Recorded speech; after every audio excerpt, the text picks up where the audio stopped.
And if you're not practicing this, you should, as a beginner. Sometimes kasi sa editing, mararamdaman mo kapag may mali sa edit mo. Importante po na sa araw kasi ng shoot, sobrang critical na hindi ka magmukhang clueless. Meron naman nangangako ng sobrang daming project, tas wala namang ibibigay ni Haniho. Meron naman, sige, pagbigyan mo na ako ngayon para next time bibigyan. Sa kasalukuyan, kamusta kayo Martians? Welcome back to the 365. Okay! So, today Martians it's a really cool Sunday. I hope all of you may opportunity mag-spend ng time with their family. Alam nyo na, Sunday is family day. Yun lang. Isang linggo na may nagka-campaign jingle dito. Nababother na yung mga vlogs ko. Bahala kayo dyan. But today, sinisimulan na namin yung editing stage. Nasa editing stage na po kami ng 365. And today may bagong labas na lente ang Viltrox 35 1.2 patay at saka 85 1.4. Shit! Tignan ako dito, may lumabas silang lente Pero for sure kasi ang kailangan ko dito guys 85 1.4 yung kailangan ko. Tsaka 90mm macro. But anyways shoutout muna tayo for today's vlog. Or yesterday's vlog. Actually ang nag-comment ay dalawa ba? Isa lang.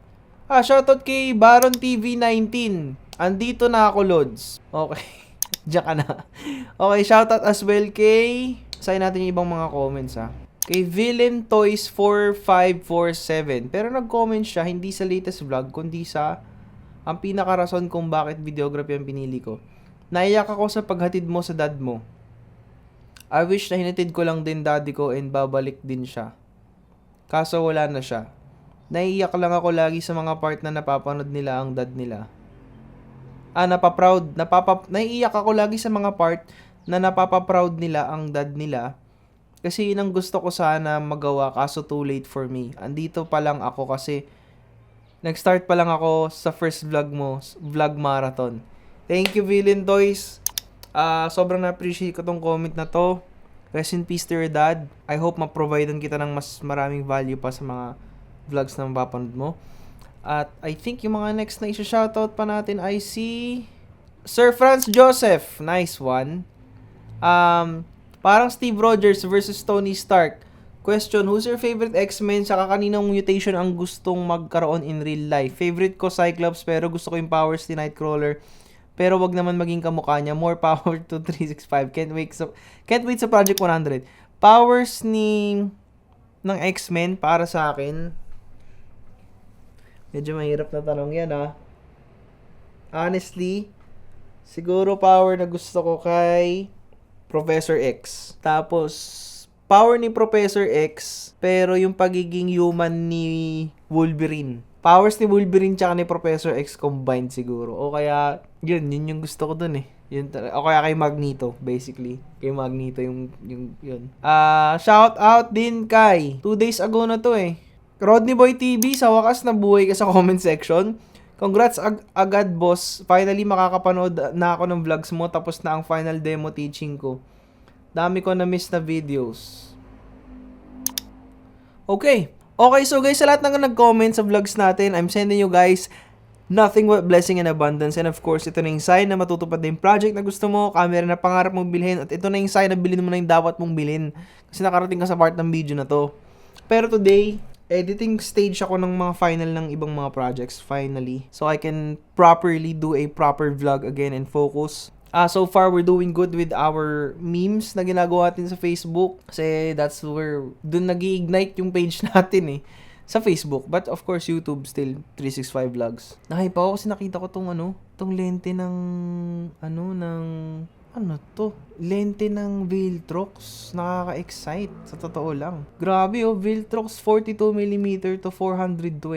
Grabe, isang lente na lang, wala nang palitan. T5.6.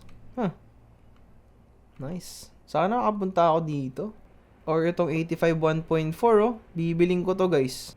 O kaya may 35 1.2 na ako Anyways, proceed tayo sa ganap natin today. Mag-edit muna ako saglit, then balikan ko kayo. Let's go. So Martians, pag-usapan natin today ang dapat natin pag-usapan. Ito ay napakasimple lang at naisip ko lang instantly na dapat ma-inform ko kayo. These are 5 mistakes to avoid as a beginner videographer. Let's go. Testing. Okay, so basically, meron mga bagay na kailangan mo ma-avoid dahil nagsisimula ka pa lang. Dahil may mga bagay na hindi mo alam, na hindi sinasabi sa inyo ng YouTube, dire-diretso lang. At hindi sinasabi sa inyo basta-basta sa seminars, sa workshops. Merong mga bagay na dapat nyong malaman dito mismo sa akin at direkta sa akin. Una sa lahat is basically ignoring composition, bro. If you ignore composition, you're gonna get judged a lot. But composition also defines what type of emotion, hindi lang emotion ano ba ini-invoke mo?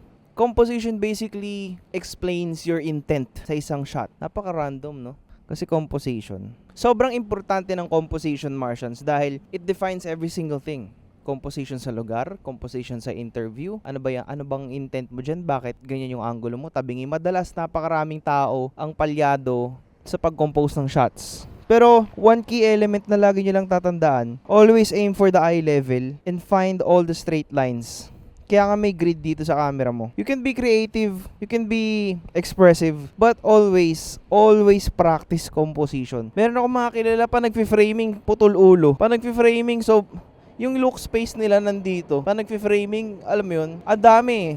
Pero ako natutunan ko kasi sa school, naging exam pa namin yun, naging quiz pa namin yun, yung basic composition. Kaya almost every single thing I know it by heart. Pero kasi sa pagdating sa vlogging, freestyle ako sa composition. Pero every composition has meaning. May composition na kapag high angle, sometimes it means that you're a small person. Low angle, tas nakatutok sa tao, sometimes means you're a powerful person. It entails a lot.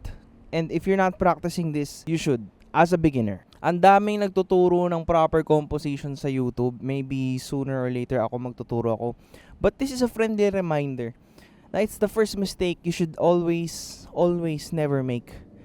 Ignoring composition. Number 2, not everybody has privilege, but having poor quality is equal to poor outputs. Or basically, poor audio quality. Hindi mo binabantayan yung audio quality na meron ka. It's one of the first few best investments you can do when you're investing as a videographer. Bukod sa meron kang at least 50mm lens f1.8 and then isang magandang audio. Napakaraming murang audio na ngayon, di kumpara dati.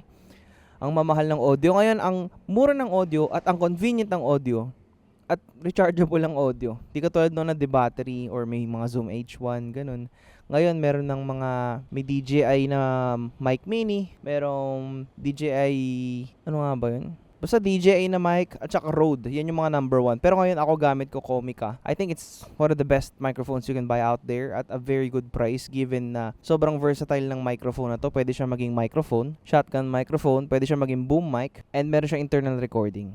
Kaya kung gusto nyong bumili ng Comica VM40, nakalink din to sa description box below. Mistake number 3. Ito, baka medyo tumagal ako dito. Over-editing. Ang daming gumagawa nito. Especially nung pandemic. Ano bang ibig sabihin ng over-editing? Yung nasasobrahan na. Yung alam mong sa pakiramdam mo na parang medyo sobra pero tinutuloy mo pa rin. Sometimes kasi sa editing, mararamdaman mo kapag may mali sa edit mo. Most of the time as well, if you're a beginner, ini-ignore mo yun dahil may gusto kang i-pursue, may gusto kang patunayan, may gusto kang i-showcase. Pero minsan kasi, Martians, yung ibang beginners, hindi nila napapansin na OA na. Ako kung papansinin nyo, yung sa akin, on my end, kaya ko mag-edit ng sobra, kaya ko din mag-edit ng ganito lang. Yung over-editing, Martians, ano yan? Ang tawag dito, matatansya nyo yan. Lahat ng edit na ginagawa nyo is tansyable as long as may tansyometer ka. Magagawa nyo yan, masusubaybayan yan over the years. Mapapansin nyo yung mga previous edits nyo, OA transition, OA sound effects, OA sound design, OA sa color grading, OA sa filter. Napaka-OA, sa totoo lang. Pero it's one of the first few things. That's why this is connected sa susunod na sasabihin ko. Over-editing means you lack planning. You should plan. Pagplanuhan mo lahat maigi. Music, unahin mo music. Depende yan sa workflow mo. Ako, on my end, sometimes nauuna music, sometimes hindi. Kasi may times na hindi ka sure sa sinushoot mo. May times na sure ka sa sinushoot mo. Pero most of the time, para maging safe ka, unahin mo yung music para pagdating mo sa kung saan ka mag-shoot, decided ka sa shots na kailangan mo. Thus, hindi ka na rin mag-over, hindi ka mag-over sa mga shots. Hindi ka yung pitik ka lang ng pitik, sobrang dami mong reserbang kuha na hindi mo naman gagamitin, masasayang lang memory para sa mga critical na moments na kailangan mo. Also, one big thing is, if you plan your shots, mas madali yung mangyayari sa shoot. You will save more time, mas effective ka, hindi mo na kailangan mag-retake kasi hindi ka sure. Yun yung sometimes, one of my greatest weaknesses is actually planning. I don't plan. I'm a very spontaneous shooter. I think on the spot. The reason why I do this is because I'm a content creator, so everything I can think of, I do immediately. And nahasa na yung storytelling ko all throughout the year, so planado ko na siya. But if you're a beginner, make sure to plan it out. Ang pwede nyong gawing technique is kumuha kayo ng mga reference frames sa mga pinapanood nyo. It's either may favorite kong short film, gusto mong gawin yung shot, screenshot mo, buuhin mo yung storyboard. Start with a wide, medium, close up, medium again, hanggang mabuo mo yung story. That's how, ganun mo siya pinaka-basically magagawa. I remember at some point, immediately, napaplan ako ng storyboard. Napaplan ako ng shots sa harapan ng client kasi on the spot, binigyan ako ng client ng bagong project. So on the spot din gumawa ako ng storyboard. On the spot na approve. Ayun. As long as may plan, as long as may shots, you know what to do, hindi ka mawawala, hindi ka malilito. Importante po na sa araw kasi ng shoot, sobrang critical na hindi ka magmukhang clueless. Given as well na hindi mo dapat ipakita sa client mo na hindi ka sure sa ginagawa mo kasi magmumukha kang incompetent, magmumukha kang, mukhang noob. Dapat sure ka that you have to play the part. Kung hindi ka sure, fake it. Pero kasi if you plan it, you don't need to fake it. Alam mo na yung gagawin mo next then and then. Dapat meron ka rin mga inspirational na kumukuha ka ng mga videos on the internet, kukompilin mo lahat para maging isa. Ganun mo siya magagawa. Kaya this is very critical kasi sooner or later Martians kayo, magkakaroon kayo ng big client. You're gonna have your own big break. And take it from me, one of those big breaks, magkakaroon ka ng big client nga kasi. And hindi nyo alam, isa sa mga katangian ng big client, para huyang online game. The more na mataas ang level, the more na mas malakas. The more na mas malakas, mas maraming skills. Yung client mo na mataas ang level, marami ang ginagawa sa'yo. May aeroplano eh. Yung client na mataas ang level, ang gagawin ho niyan, oobserbahan ka. Kasi oobserbahan ka niyan kung kukunin ka pa niyan next time. Kung yung shoot mo man is either food, or shoot mo man is event, or shoot mo man is content, tititigan ka niyan simula ulo hanggang paa. Oobserbahan ka niyan. And if you played the part well, if you did your job well, if you looked really like super sleek, straight up, na alam mo yung ginagawa mo, walang dadalawang isip, wala kang tinatanong na opinion sa iba, you're basically doing it the right way. Kaya always plan your shots. And of course, the fifth mistake is not seeking feedback. Bakit importante ang feedback? Importante ang feedback when you're starting out because ito yung pinaka-best way na mag-gain ka ng experience points in order for you to grow faster, better, stronger, and adapt kung ano man meron sa industriyang ito. Kasi yung industriyang to napaka-toxic to a point, it takes almost a few years to actually be the best. Kasi lahat naman ng tao ngayon, they're at their best level. There's really no one is the super duper best. It's just a matter of knowledge, skills, and experience. Dun lang nagkakalamang. But almost everybody is the same. Ang labanan ho dito is gaano ka kagaling makipag-close din sa kliyente para kunin ka sa next project. When you seek feedback, you seek growth, and when there's growth, there's more opportunity. So, simple as that. Isa lang yun sa mga bagay na kailangan nyo gawin sa umpisa. Huwag nga lang kayo mag-seek ng feedback publicly on Facebook. Kasi, hindi naman lahat ng friend nyo is filmmaker. Hindi rin naman lahat ng friend nyo is client. Mga ano lang yan, mga tanga lang yan sa internet na walang magawa. Para ma-offend ka, para ma-down ka sa craft mo. Alam mo, minuto may dumadaang aeroplano ha. Ay, minuto kasi Martians Martians kapag nagsisimula ka talaga, ang dami magbibigay ng feedback sa internet na bakit ganun yung gawa niya, ganto ganyan yung gawa mo, maganda siguro ganto ganyan. It's natural, it's okay, it's fine. Pero kayo, mas mag-grow kasi kayo talaga sa feedback mismo ng client, or find someone who can mentor you. Ako, yun yung ginawa ko na nag-works para sa akin. Naghanap ako ng pwedeng maging mentor sa akin. Nagkaroon din ako ng opportunity na start really, really low. And then, nung naka-experience na ako with a big client, nalaman ko yung taste nila, in-apply ko yun sa iba. Which is, it worked out well for me. And then, naulit. I know how to properly treat a client. Alam ko na kapag ayaw nila or gusto nila. Basically, there's much more explanation kapag may hindi maintindihan si client. Ganun na. On that specific level. All of these things na sinabi ko sa inyo are very critical. Composition, audio quality, over-editing, not planning, and of course, not seeking feedback. These are just small factors na dapat malaman nyo if you're beginning out or if you're a beginner videographer. Diba? Yun lang naman na importante rito. Sharing with you guys that you can, alam mo, pwede nyo ito mag-reminder every day. Pag kinakabahan kayo, madalas yung mga tropa yung iba, yung mga nasisimula pa lang, kinakabahan sila sa first big client nila or sa first client nila. And I'm always there to support them. I always try to make sure that they deliver. Yun nga, you have to really look the part. You have to make sure na mukha kang sure sa ginagawa mo. Kasi pag hindi, magmumukha kang parang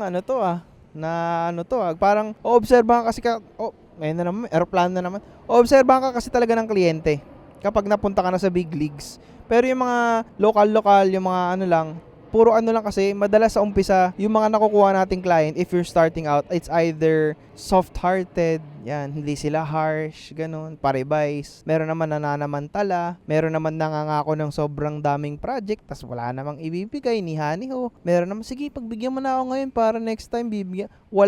Yung mga ito tatandaan nyo rin yung mga madalas na kliyenteng nangangako na yan, hindi lahat totoo. Honestly, hindi lahat. Siguro kung meron man 1 out of 10, 2 out of 10, or maybe 3 out of 10 lang ang totoo. But the rest, kutob nyo na agad yan na hindi. Pag kutob nyo na hindi, dito na papasok yung art of, negotiation. But maybe on our next video, pag-usapan natin kung paano makipag-negotiate. Ang maganda siguro, mag-comment down below kayo kung ano yung mga instances na nahihirapan kayo when it comes to negotiation, and sasagutin ko yan lahat isa-isa. Yun ang magandang challenge yan. Comment down below Tapos, lalagyan ko ng actingan to. Tapos, yung mga inquiry na kakaiba, kung paano ko siya sasagutin, and ilagay nyo kung magkano yung gusto nyong rate. Ganon natin gawin. Comment down below. And yun lang naman.